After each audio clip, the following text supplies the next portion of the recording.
Man, it's been a minute, huh? It's been forever. Yeah. I don't ever remember what we do anymore. Just kidding. Where am I? That's me, like, every time we record, though. What am I doing again? How do we do this? What is this? Yeah. So, hello, and welcome to Tea is Good, Books Are Better, the podcast where we drink tea and talk about books. I'm Raven. Oh, it's Jess. Nailed that. First try. Oh, sick. I mean, you said like, oh, it's Jess or something like that, and the O kind of got cut off, but we got the it's Jess. Okay. Whatever. We're back. Holy. I know, this might have been like the longest break we've ever taken. I think it has been. I don't remember when we last. Yeah. So, to explain, my pet rat got very, very sick, and unfortunately, we had to make the decision to put her to sleep. And then Jess had a big life event. I guess so. Which was? Yeah. I got married. Eloped. It wasn't a big deal. Well, okay. Even but they also acts like it tied the knot on their 10-year anniversary. Yes. Super cute. How's it been? How's married life? Did you guys get the documents and I don't know, whatever else happens when you get married? Not yet. Still waiting on it. Yep. Cool. It's been pretty nice. Yeah. Johnny and I have been practicing calling each other husband and wife. Oh. Which is really odd and weird. Yeah. Yeah. And I have a coworker who keeps reminding me how many days I've been married now. Wait, what? Like on Friday, she's like, "Oh, tomorrow you're gonna be married 1 week." And she keeps reminding me, and she's like, keeps calling me the wife. Oh. Yeah, she almost hit me with a cart the other day, and was all like, "Oh my god, you guys, I almost hit a wife."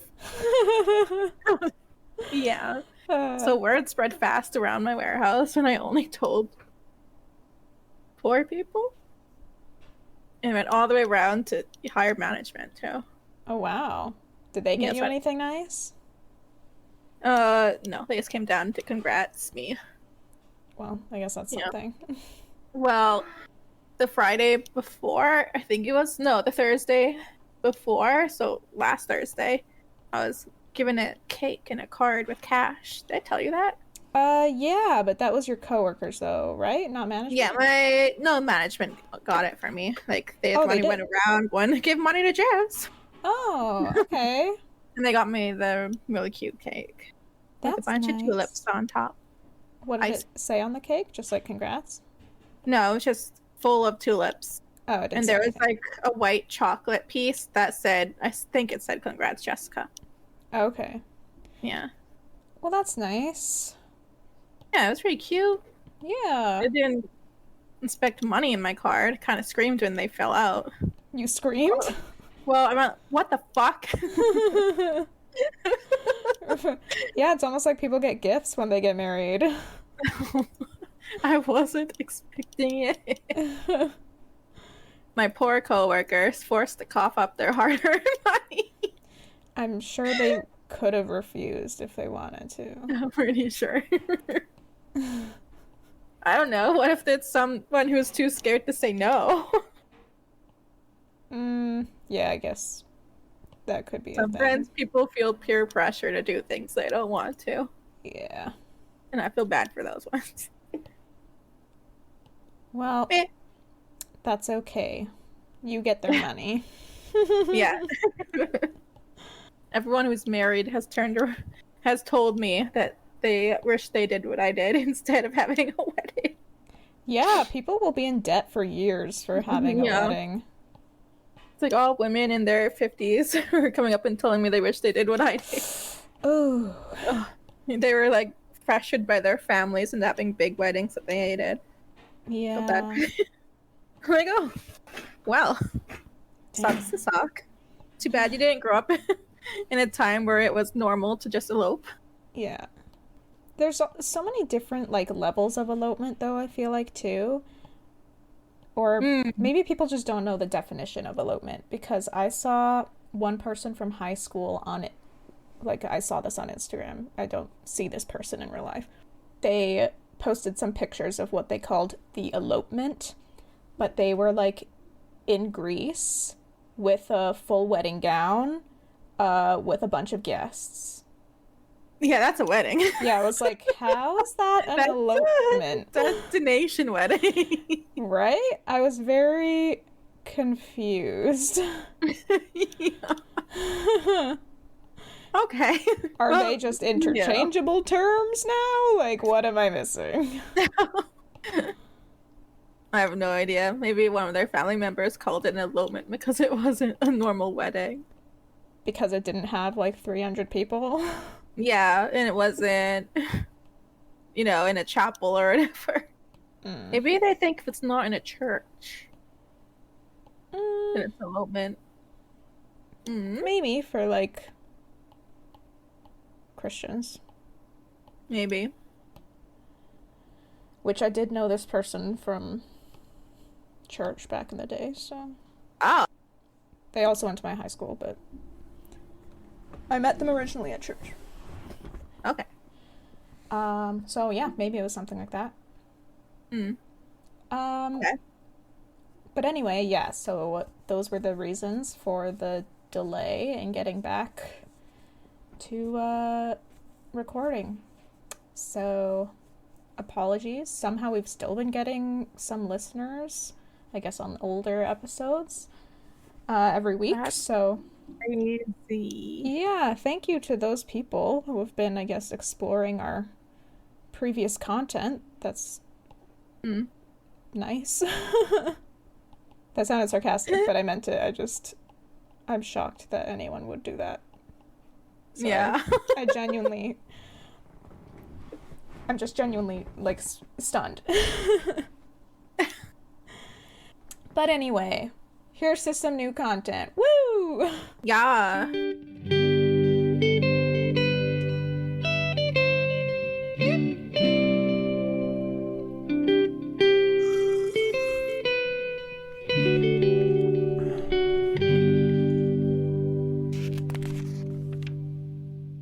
So let's get into it. What are we drinking today? Chamomile, the good stuff. Nice. Or is it chamomile? I think it's chamomile. At least I say chamomile, but let me look it up. Tomato. Let's Potato, see. potato. Oops, that's not how you spell chamomile. Chamomile. This one said chamomile. So I guess you're right. Like English versus American way of saying things. Right. Maybe. Chamomile. Chamomile. It's definitely chamomile day, I feel like. Whoa. Yeah, and how you got the chamomile? I do not. I have a Coke Zero. Because I was actually going to make tea, I swear. But then after dinner, I was not feeling good, so I spent a lot of time in the bathroom. Oh. And then I ran out of time to make tea. What are we reading again? Shadow Scale. I was gonna say Shadow Heart, but I was like, that is not right. Oh, speaking of Shadow Heart. What I've been doing. Yo, yeah. And Baldur's Gate. Yes, Mom. Well, I guess for the audience's sake, if I keep this in, I might not. I finished one game where I was like all heroic and stuff, making all the noble choices. But I've gone back with a new character, and now I'm doing like a little more selfish choices. Like, I want to get paid if I'm gonna do this and stuff like that. Sure. So I just saved the Emerald Grove. And okay. I guess spoilers for people who don't know Baldur's Gate, skip ahead. At the after party, everyone wanted to fuck me. Nice. Yeah. Who'd you choose? Well, come on. Come on. Shadowheart? No! Astarion. Oh. I can't tell with you. I mean, You really liked Shadowheart last time. yeah, I mean, she was my girl last time. Mm-hmm. Okay, this time around it's Astario? Yeah. So Astarion wanted me. Astarion. Lae'zel wanted me. Gale wanted me. Nice. So to each of them, I was like, later. I'm going with Astarion tonight. It's like, I'm not missing out on this chance. Hell yeah. Oh yeah, did you like it? Did you like Astaria? Yeah, it was great. Mm-hmm. All right, we're reading Shadow Scale. I almost said Seraphina that time. Okay, that's better than Shadowheart. We're on 8 and 9. Where did we leave off? All right. So in chapter 6. Because I remember nothing. Oh my god. So in chapter 6, Abdo befriended Glimmer Ghost, also known as Blanche. Oh, Blanchy. I remember Abdo being super sus. And she joins the cause while Seraphina tries to recruit Bluey, or Odd Frederica, who refuses to join. And Seraphina notices Tiny Tom's mountain in the distance.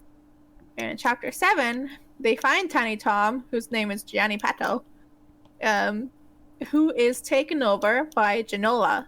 Oh. Abdo is also seriously injured by a Saint Abaster's monk. Good.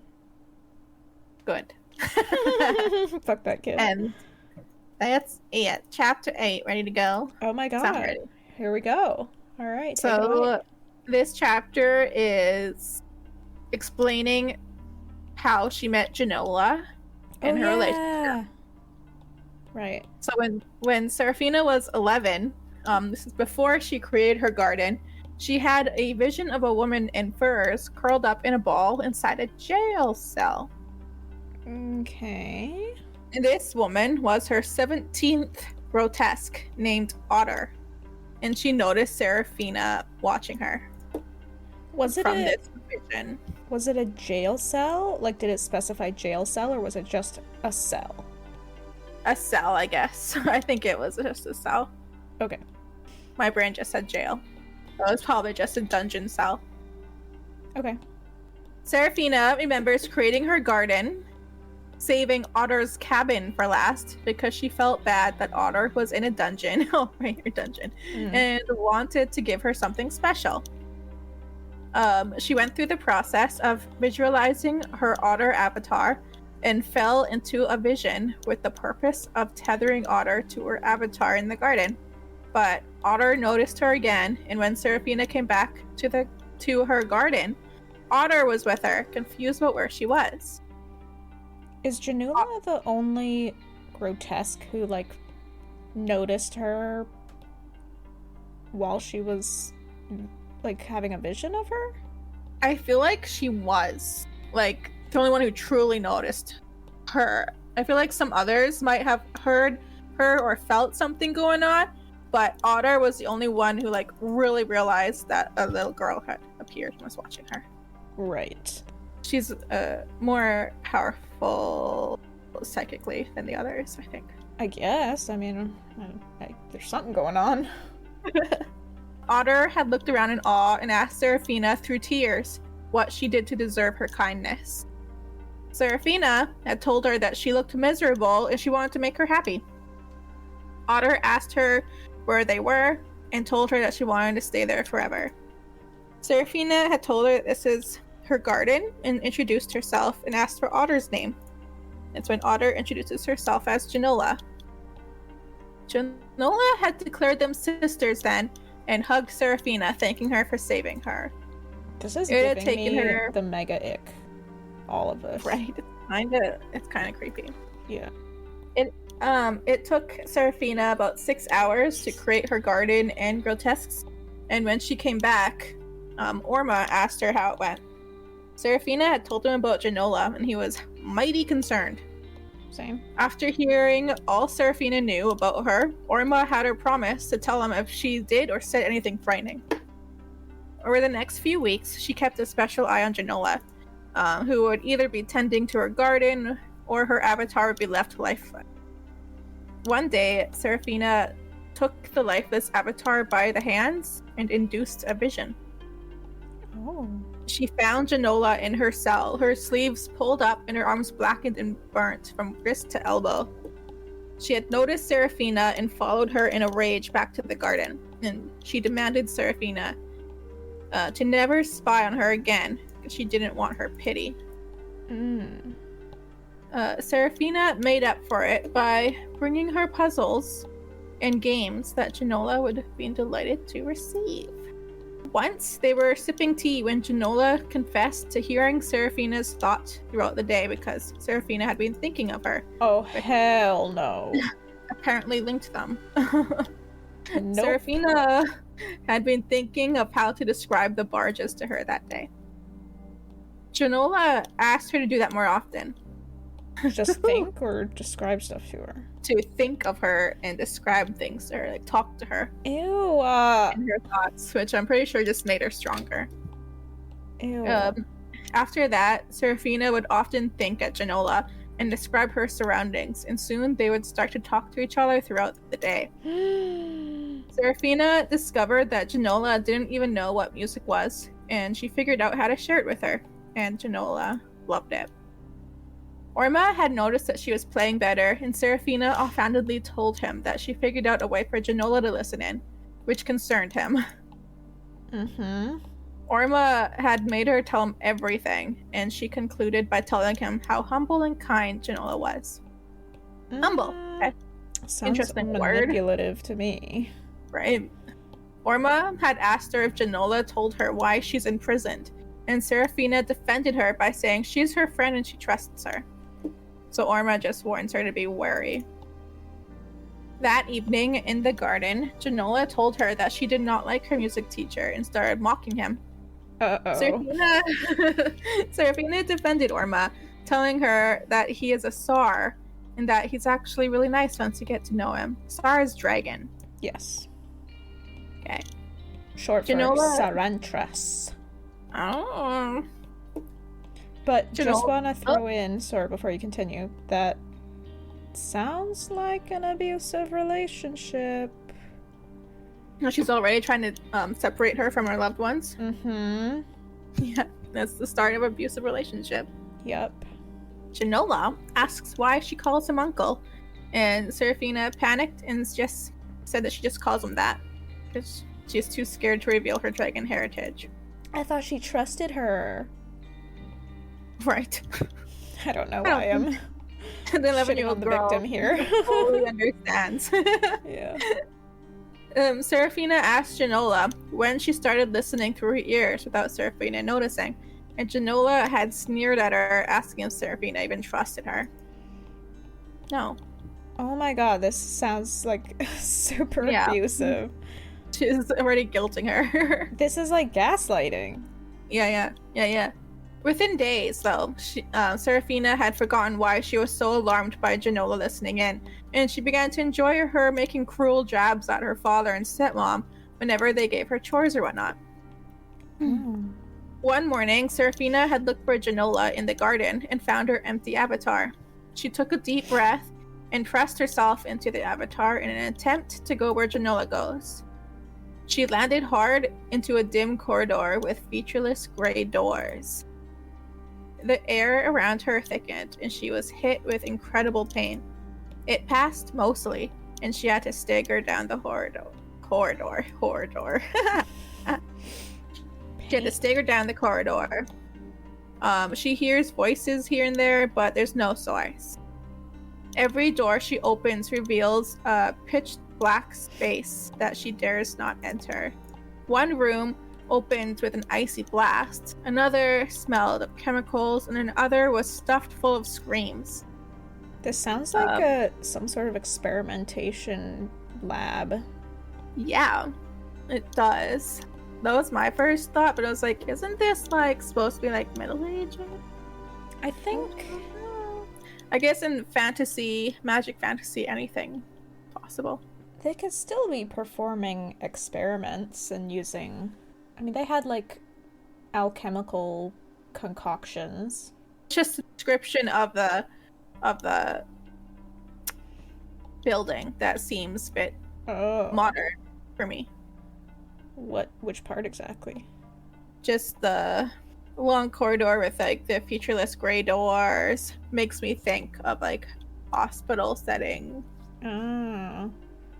But it's probably my modern brain imagining hospital. Yeah, I think I was picturing something more like a dungeon. Stone doors would have been better to say than gray.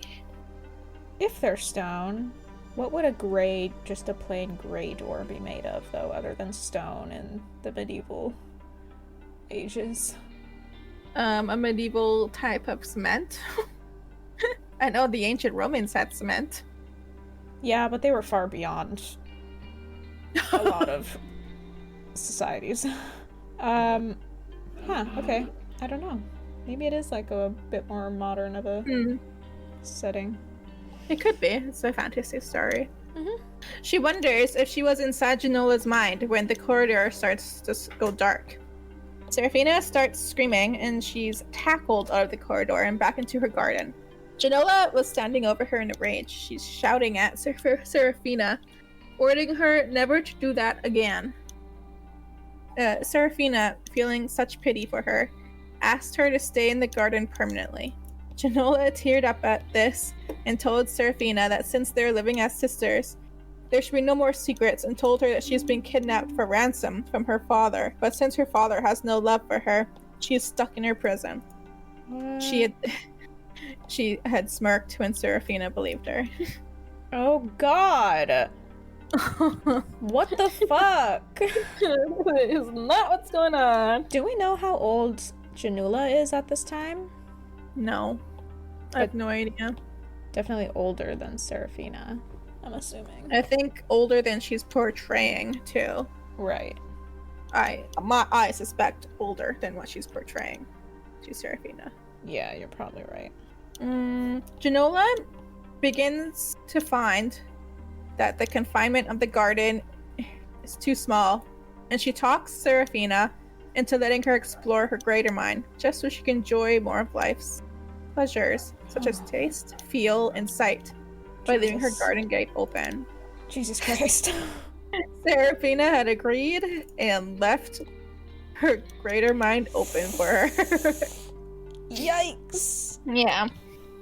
Jannoula began wandering her mind at will, poking here and there, creating accidents, such as opening whatever it was, holding back Seraphina's anger, making her rage for hours until Jannoula figured out how to close it. What the fuck? Then they had found it really funny that Seraphina had screamed at her half-sisters and hit her father over the head with a tea tray. So she assaulted her own father. Jannoula. Yeah. Jannoula once did something that made Seraphina lose all sense of direction, become so dizzy she fell into the barge and had to be rescued. It was so hilarious. Into water? Yeah, into the ocean. Well, that sounds ocean. terrible. She could have drowned if it weren't for a fisherman who saw her. And Jannoula thought it was funny. They both thought it was so funny. Oh, I'm sure those emotions were definitely shared by Seraphina and weren't planted there. Right? Seraphina began to notice that she was forgetting things or was unaware of the passage of time. Sometimes, Jannoula would move Seraphina's body without permission and would explain it away like she just wanted to see what this felt like, or she wanted just to see that more closer, and Seraphina was totally chill with it. Okay, let me jump in here again. Do you remember when we were talking about how creating the garden sounded to me like a similar strategy for people with DID? This definitely sounds like dissociative identity disorder, where there's someone else who's sharing the same body as you, and you get amnesia when they sort of come to the front. So I am even more convinced now that the writer Rachel Hartman was inspired by symptoms of DID. Maybe she knows someone with DID. Who knows? Yeah. Perhaps. Now, one night, she's woken up by Orma sitting on her bed. Orma told her to keep quiet and told her that her father had accused him of sending her home drunk the month previous. And Seraphina is shocked to learn that it had been a month since she fell into the barge and felt like it was just a couple of days ago. Oh my god. Orma asked if Jannoula was awake and present and ordered her to go into the garden to check now. Frightened, she had gone to check and found Jannoula's avatar sleeping. She told him so when she came back, and Orma told her not to wake her and asked what she remembered of their lesson that day. She recounts playing a song, and he asked her what happened after. Seraphina could not recall. Orma told her that she had kissed him on the mouth, and she got angry and offended when he had rejected her. What? He knows it wasn't her, but was in fact Jannoula. Whoa. What? I thought... Ew? Oh my god. Sorry, this feels like maybe jealousy? Because Orma cares for Seraphina and Jannoula wants to be cared for. Yeah, that sounds right. She has a family, she has people who love her. Jannoula doesn't. Yeah. So she's like, I'll have my own relationship with him. Yeah, she wants to slowly take over. Mega you. Seraphina and take her body and take her life. But she didn't quite understand the relationship she had with Orma. Yeah. Yet.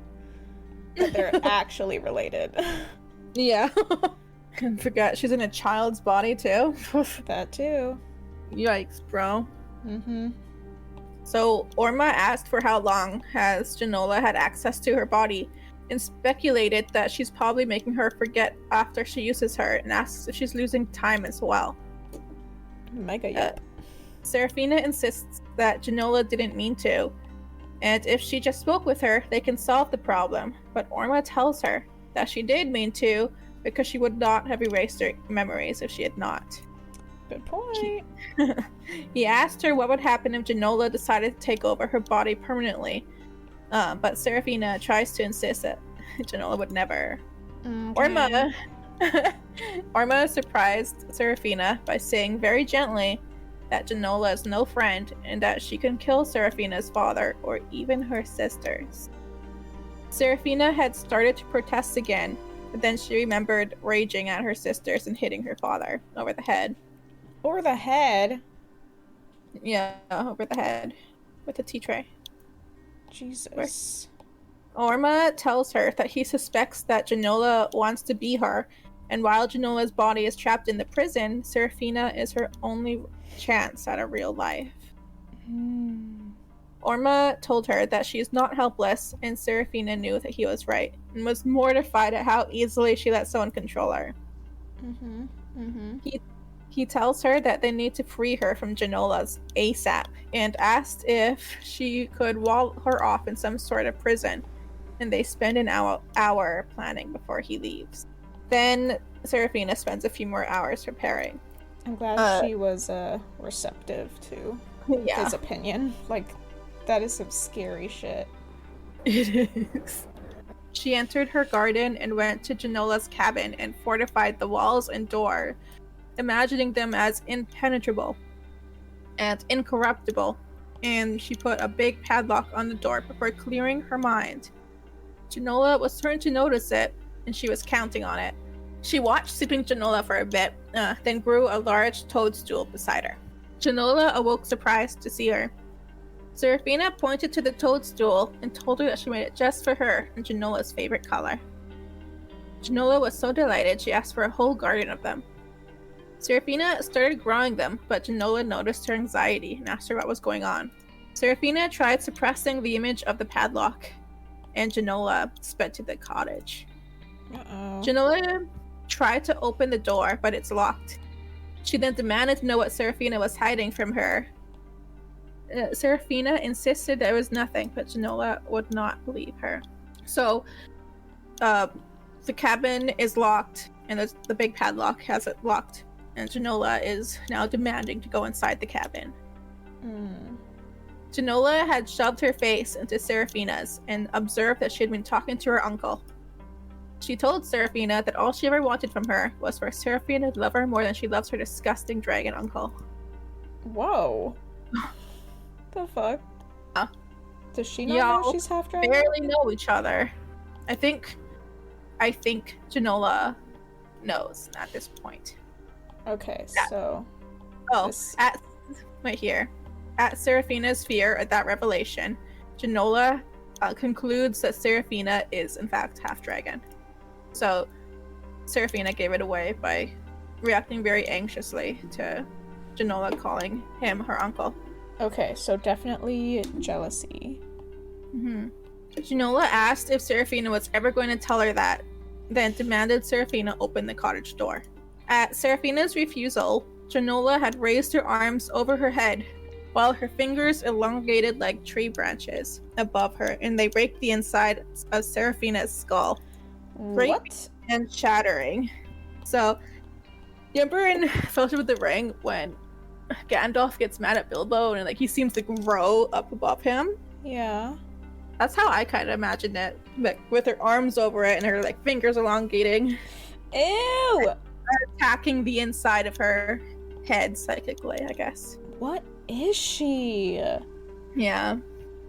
Seraphina had collapsed screaming. When the pain stopped, Jannoula helped her up, and Seraphina threw her arms around her, weeping. Oh my god, literally an abusive relationship. Seraphina had felt overflowing love for her dearest sister at that moment. Jannoula asked her again to open the door. Seraphina was filled with so much joy at being useful that she was trembling while she quickly unlocked the padlock. She took it off, and Jannoula entered the cottage to see what she was hiding. Seraphina watched from the doorstep, sort of remembering strengthening the walls, but being confused as to why she did that. She felt that something bad was in the cottage, and she begged Jannoula to get out because she was in danger. Jannoula had called her a liar, and Seraphina warned her that this was a trick and begged for her forgiveness. But Jannoula had entered the cottage anyways, and she slammed the door on Seraphina. Jannoula's power over Seraphina instantly disappeared when the door closed, and Seraphina quickly put the padlock back on and locked it. Damn. Seraphina had sunk to her knees and wept, mourning the loss of her friend forever. That morning, Seraphina had rushed to Orma to tell him everything that went down. Orma was very impressed with how Seraphina had planned her deception and outsmarted Jannoula. Orma speculated that unless Jannoula liked sitting in the dark, she would probably return to her prison cell. Seraphina had felt so guilty that she couldn't save Jannoula. Seraphina thanked Orma for warning and saving her, and he told her that she gets some credit too for actually heeding his warning, as he wasn't sure that she actually would. That's what I was saying. Yeah, and that's chapter 8. Wow, that's really intense, and I think now we understand why she's so terrified of Jannoula. Yeah, Jannoula is, very dangerous, I think. How easily she was able to manipulate others. Yeah. And, like, how easily she fell into this abuser position.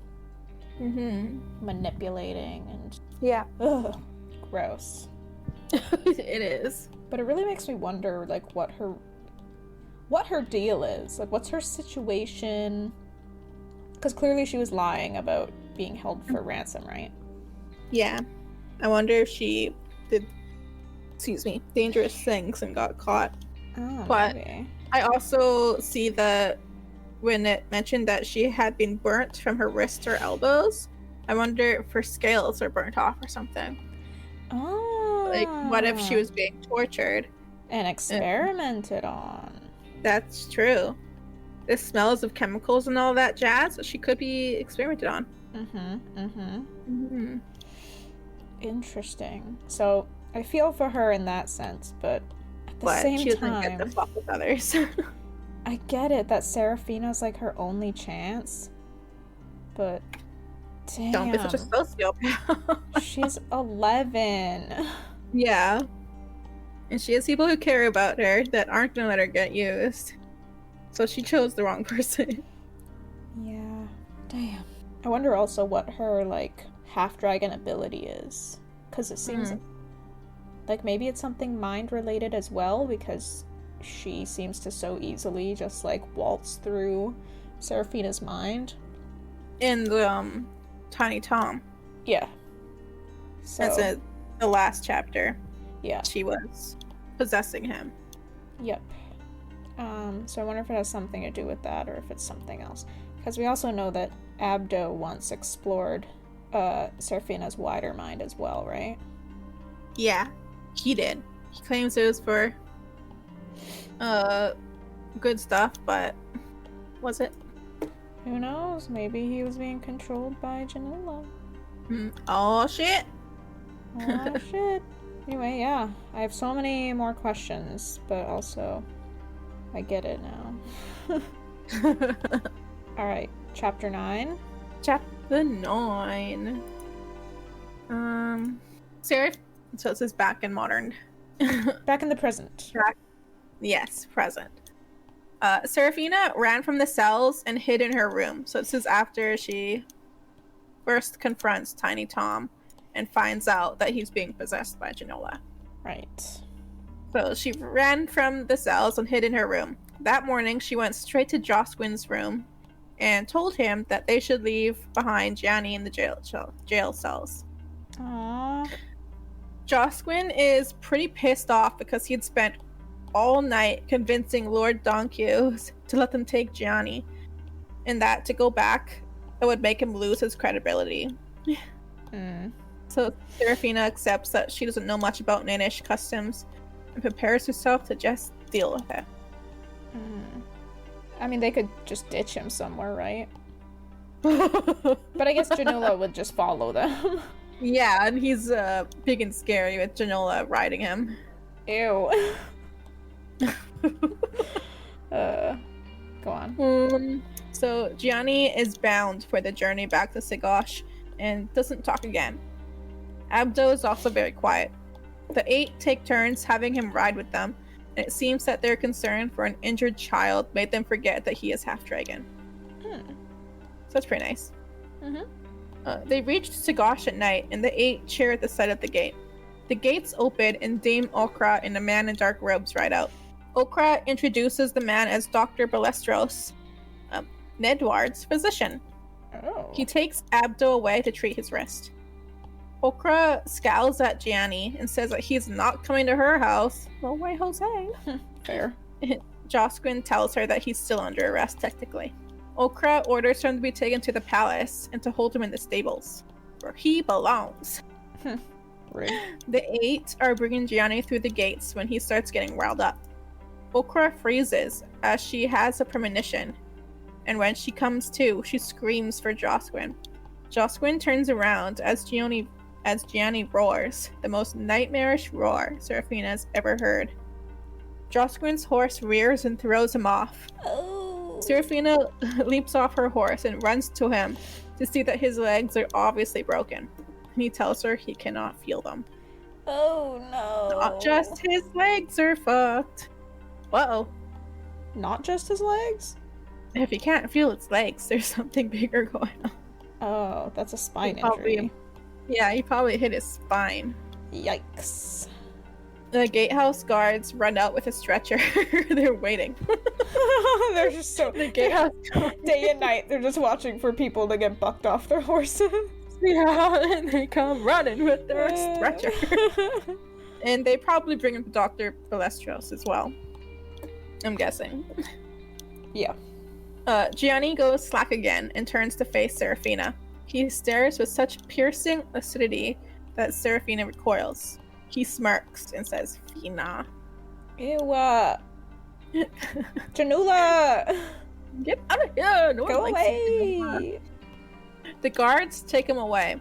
Okra is still on her donkey. Yeah, she rides a donkey, not a horse. Hell yeah. Panting and sweating. Seraphina mounts her horse and they head to Okra's house. Seraphina doesn't sleep that night. She is too filled with despair for the injuries of her friends. She regrets searching for the half-dragons and she wants to give up and hide from everyone. She ended up falling asleep in the morning until noon. She dresses and decides that they cannot take Gianni back to Gorid. I mean, yeah. She realizes that she had forgotten to care for her garden the night before, but she thinks it's not a big deal. And maybe they might not need her to settle them anymore. So she's really giving up on them. She's like, fuck these guys. I get it. They've been extremely stressful for her, especially lately, I think. Especially when Jannoula decided to join. Yeah. I think that was the big trigger. Yeah. She wants, like, nothing to do with them anymore. Nope. She's done. She goes downstairs and finds Nidward and Blanche sitting in the formal dining room. Blanche smiles and leaps to her feet when she's Seraphina. She looks healthier and her scales are shinier. I don't remember where her scales are. Which one is this again? Blanche is Glimmer Ghost.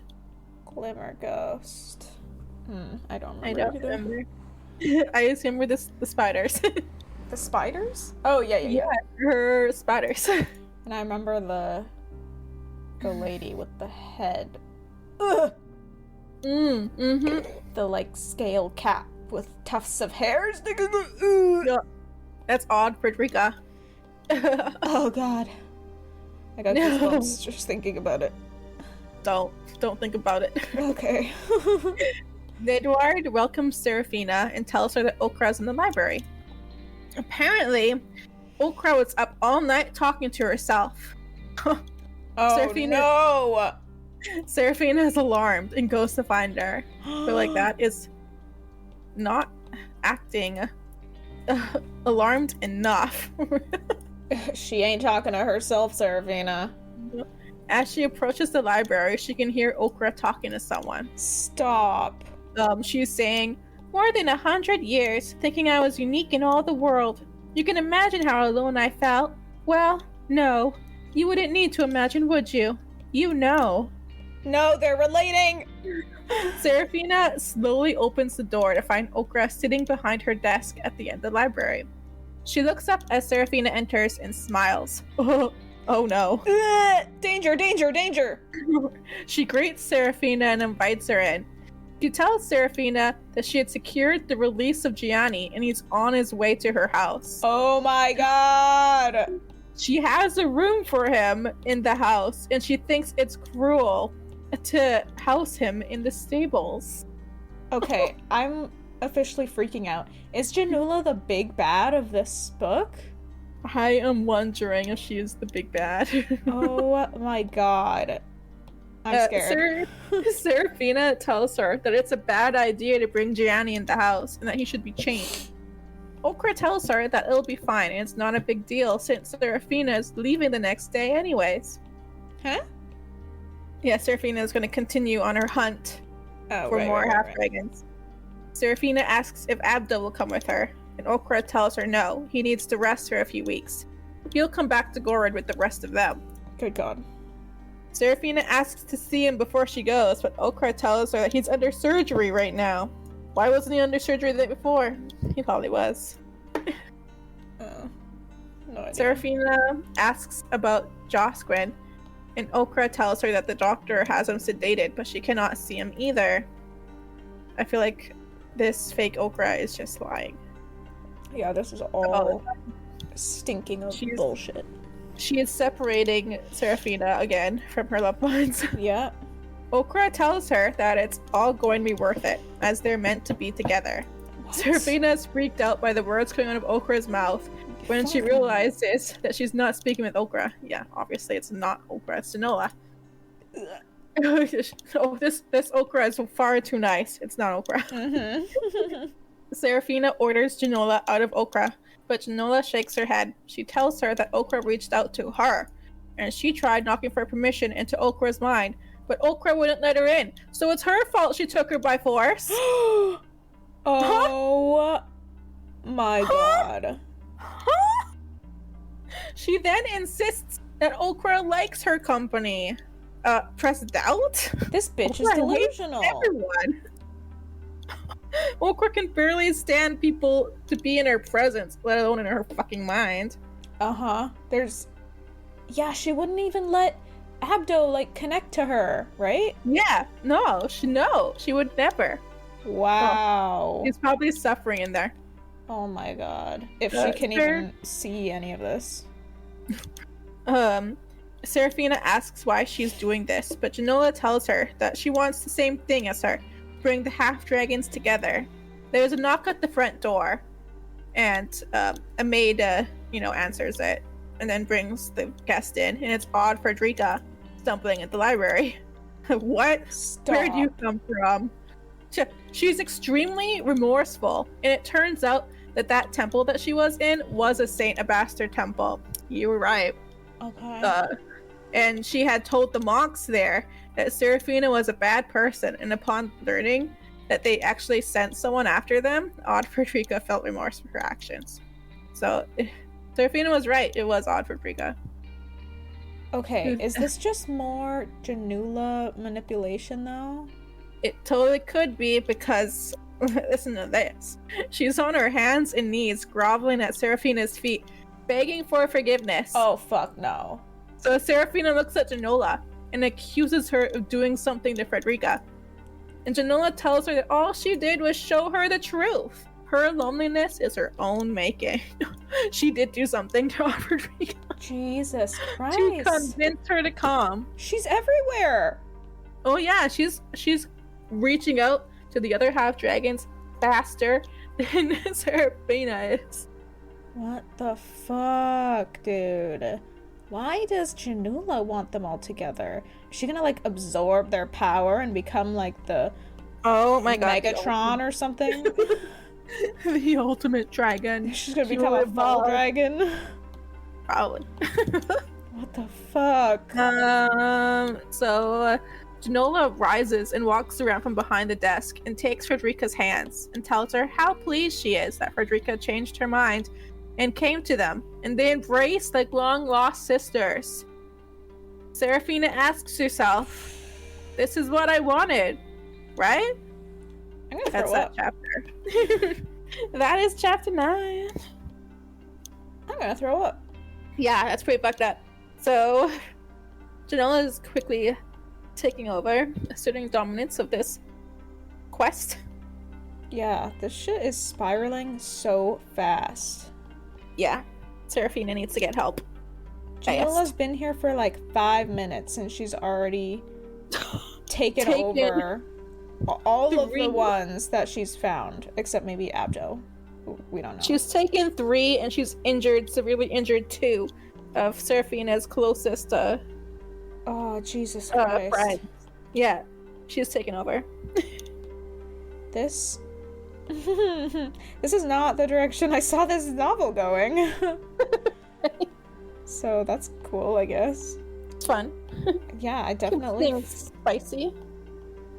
feel the danger. I think Jannoula is a great villain. Oh yeah.